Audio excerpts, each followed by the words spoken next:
నమస్తే, welcome to the patriot.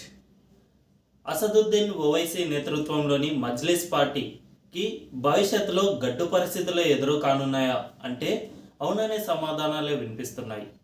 ఎందుకంటే ఈ అల్లర్ల బేస్గా ఎదిగిన ఆ పార్టీ ఇకపై దేశంలో అల్లర్లు జరిగే పరిస్థితి లేదు కనుక ఇక నుంచి ఆ పార్టీ రోజు రోజుకు దిగజారిపోనుందా అంటే అవుననే సమాధానాలు వినిపిస్తున్నాయి. అయితే ఈ పార్టీ ఎదిగిన క్రమం ఎలా ఎదిగింది అనే దాన్ని ఓసారి పరిశీలిస్తే ఈ వాదన నిజమేనేమో అని అనిపిస్తుంది. ప్రస్తుతం దానికి తగిన కొన్ని ఆధారాలు కూడా అంటే దానికి తగిన కొన్ని సూచనలు కూడా కనిపిస్తున్నాయి. వీటన్నిటిని వివరించే ప్రయత్నం చేస్తాను. ఇదంతా తెలుసుకోవాలంటే ముందుగా ఆ పార్టీ ఎదిగిన క్రమం ఓసారి పరిశీలించాలి. మజ్లిస్ పార్టీ 1927లో పుట్టుకొచ్చింది. ముందుగా ఇది ఒక ముస్లింలకు చెందిన ఒక స్వచ్ఛంద సంస్థలా పుట్టుకొచ్చింది. అంటే ముస్లింల హక్కులు వారి కోసం పోరాటాలు చేస్తూ ఎదిగిన ఒక స్వచ్ఛంద సంస్థ. 1947 తర్వాత భారతదేశానికి స్వాతంత్రం వచ్చింది. అయితే అంతకుముందు ఈ ముస్లిం స్వచ్ఛంద సంస్థగా ఉన్న మజ్లిస్ దేశ వ్యతిరేక చర్యలకు పాల్పడటం, అంతేకాకుండా తెలంగాణను భారత్లో కలవకుండా అటు పాకిస్తాన్లో కలిసేలా చేయడం వంటి ప్రయత్నాలు చేయడం వల్ల స్వతంత్రం వచ్చిన తర్వాత ఈ మజ్లిస్ ఆర్గనైజేషన్పై నిషేధం పడింది. అప్పుడు ఈ మజ్లిస్ను నడుపుతున్న కాసిం రజ్వీని చంచల్గూడ జైల్లో 2 సంవత్సరాలు జైల్లో వేశారు. అయితే కాసిం రజ్వీ జైలు నుండి బయటకు వచ్చాడు.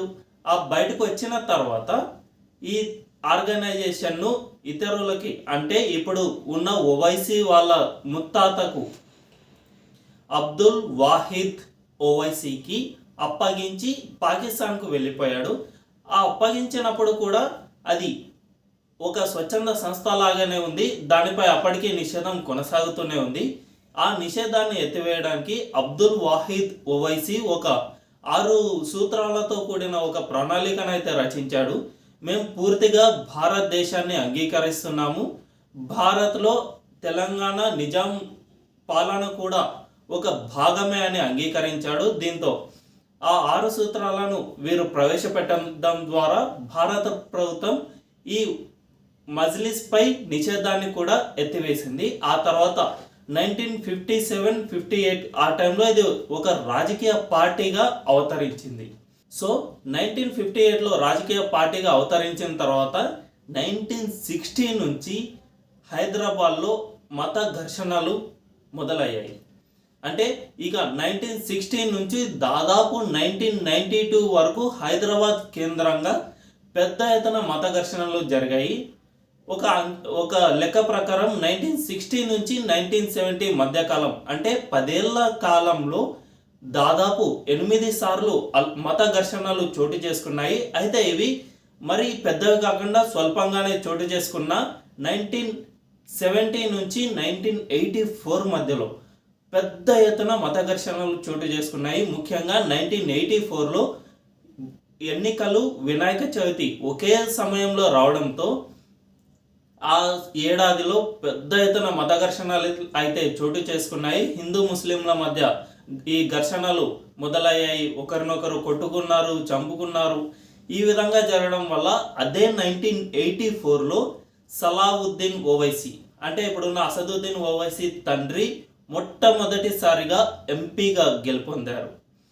సో అల్లర్ల బేస్గానే ఎంఐఎం ఎదిగింది. ఆ తర్వాత ఇక ఆ మధ్యలోనే కాంగ్రెస్తో పొత్తు పెట్టుకున్నారు. ఏ కాంగ్రెస్ అయితే 1957కు ముందు ఈ మజ్లిస్ను నిషేధించిందో అదే కాంగ్రెస్తో ఎంఐఎం పార్టీ పొత్తు పెట్టుకుని ముందుకు సాగింది. ఆ తర్వాత మెల్లిమెల్లిగా ఒక ఎంపీ ఒక అసెంబ్లీ స్థానం నుంచి ఒక ఎంపీ 7 అసెంబ్లీ స్థానాలకు ఎదిగింది.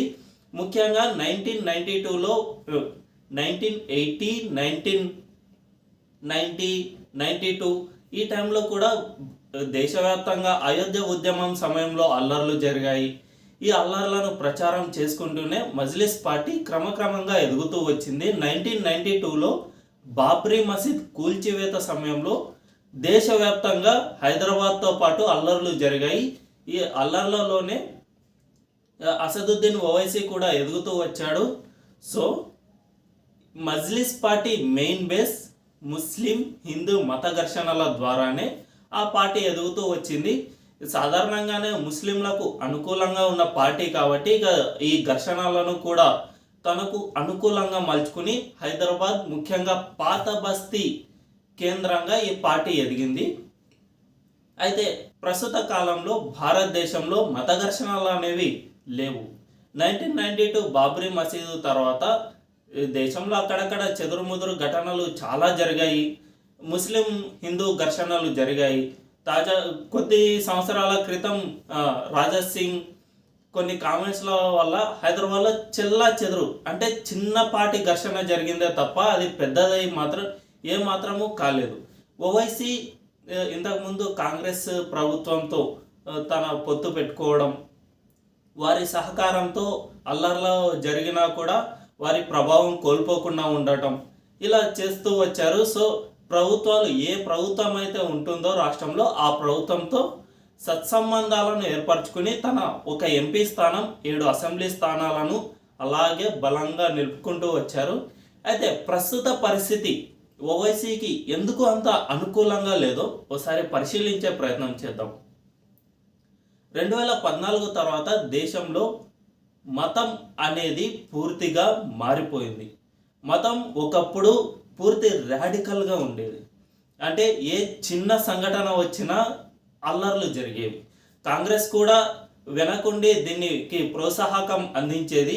సో మత ఘర్షణలు ఒక్కచోట స్పార్క్ మొదలైతే అది కాస్త పెద్ద ఎత్తున దారి తీసేది. అయితే 2014 తర్వాత ఇంత పెద్దగా అల్లర్లు జరగడం లేదు.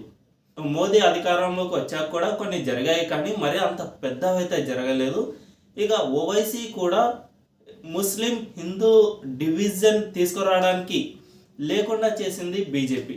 ముఖ్యంగా కమలం పార్టీ హిందుత్వ రాజకీయ ఎజెండాగా తమ సిద్ధాంతంలో ఉంచుకున్న ముస్లింల కోసం కూడా సంక్షేమ పథకాలు ఎన్నో ప్రవేశపెట్టడం, వారికి దగ్గరయ్యే పని చేస్తూ వచ్చింది.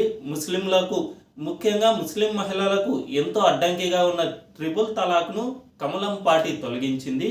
దీంతో పాటు వారికి సంక్షేమ పథకాలు అందించడం, స్కాలర్షిప్లు పెంచడం ఇటువంటి ఎన్నో కార్యక్రమాలు చేసుకొచ్చింది. ముఖ్యంగా ఇది ఇప్పటికే రిజల్ట్ చూపించడం కూడా మొదలైంది. యూపీ వంటి రాష్ట్రం ఒక్కసారి పరిశీలించే ప్రయత్నం చేస్తే యూపీలో యోగి ఆదిత్యనాథ్ సీఎంగా ఉన్నారు. యోగి ఆదిత్యనాథ్ అదే రాష్ట్రంలో 2017లో అసెంబ్లీ ఎన్నికలకు ముందు ఆ రాష్ట్రంలో పెద్ద ఎత్తున ముస్లిం ఘర్షణలు జరిగాయి. కానీ యోగి ఆదిత్యనాథ్ గెలుపొందిన తర్వాత ఈ ధోరణి పూర్తిగా మారిపోయింది. యోగి సీఎంగా ప్రకటించక ముందే ఆ రాష్ట్రంలో బీజేపీ ఒక్కరంటే ఒక్క ముస్లింకు కూడా అసెంబ్లీ సీటు ఇవ్వకుండానే అధికారాన్ని చేపట్టేందుకు మ్యాజిక్ ఫిగర్ను దాటింది. తర్వాత యోగి సీఎం అయ్యారు. యోగి సీఎం అయిన తర్వాత పూర్తి హిందుత్వాన్ని కాకుండా ముస్లింలను కూడా దగ్గరకు చేసుకునే ప్రయత్నం చేశారు. వారికి ఏమాత్రం సంక్షేమం తగ్గించకుండా ఆ విధంగా పని చేసుకుంటూ వెళ్ళారు. దానివల్లే ముస్లిం మెజారిటీ నియోజకవర్గాలైన ప్రాంతాల్లో కూడా బీజేపీ గెలుపొందుతూ వస్తోంది. ముఖ్యంగా దేవ్బంద్ లాంటి జిల్లాల్లో కూడా బీజేపీ తన స్థానాన్ని నిలుపుకుంది. కాబట్టి బీజేపీ ఒకప్పటి బీజేపీ వేరు, ఇప్పటి బీజేపీ వేరు. ముస్లింలను చేరదీసే ప్రయత్నాలే చేస్తుంది. కాబట్టి ఇక ఓవైసీకి హిందూ ముస్లిం అనే తేడా చూపించడం చాలా కష్టమవుతుంది.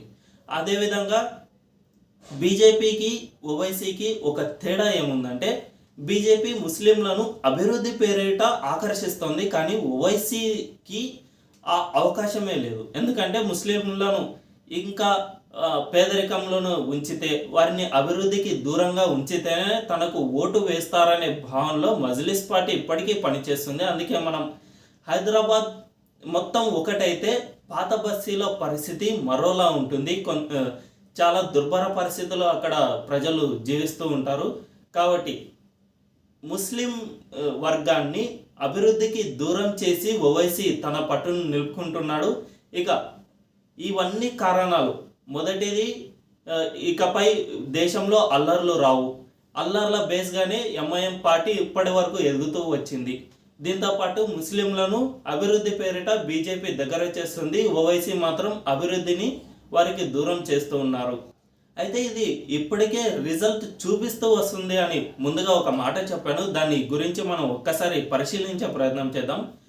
గత ఎన్నికల్లో అసదుద్దీన్ ఓవైసీకి ఎప్పుడూ లేనంతగా తీవ్ర స్థాయిలో వ్యతిరేకత ఎదురైంది. ముఖ్యంగా ఎంబీటీ అనే పార్టీ ద్వారా ఓవైసీకి గట్టి పోటీ ఎదురైంది. ఒక పొజిషన్లో ఒక నియోజకవర్గాన్ని కోల్పోతాం అనే పరిస్థితికి అయితే ఓవైసీ చేరుకున్నారు. అదే కాకుండా ఇటు నాంపల్లిలో కూడా కాంగ్రెస్ గట్టి పోటీని అయితే ఇచ్చింది. ఒకానొక దశలో చివరి రౌండ్ వరకు ఫలితం అయితే స్పష్టంగా తేలలేదు. మొత్తానికైతే ఎంఐఎం గెలుచుకున్న గట్టి పోటీని అయితే ఎదుర్కొంది. కాబట్టి అసదుద్దీన్ ఓవైసీకి మజ్లిస్ పార్టీకి భవిష్యత్తు కష్టమే అని అనిపిస్తుంది. ఇప్పటికైనా ఓవైసీ మారి సాధారణ రాజకీయ పార్టీలాగా అభివృద్ధి పేరిట పనిచేసి ముందుకు సాగితే అతనికి కానీ అతని పార్టీకి కానీ భవిష్యత్తు ఉంటుంది. లేదంటే భవిష్యత్తు అంధకారమే అనేది రాజకీయ విశ్లేషకుల మాట.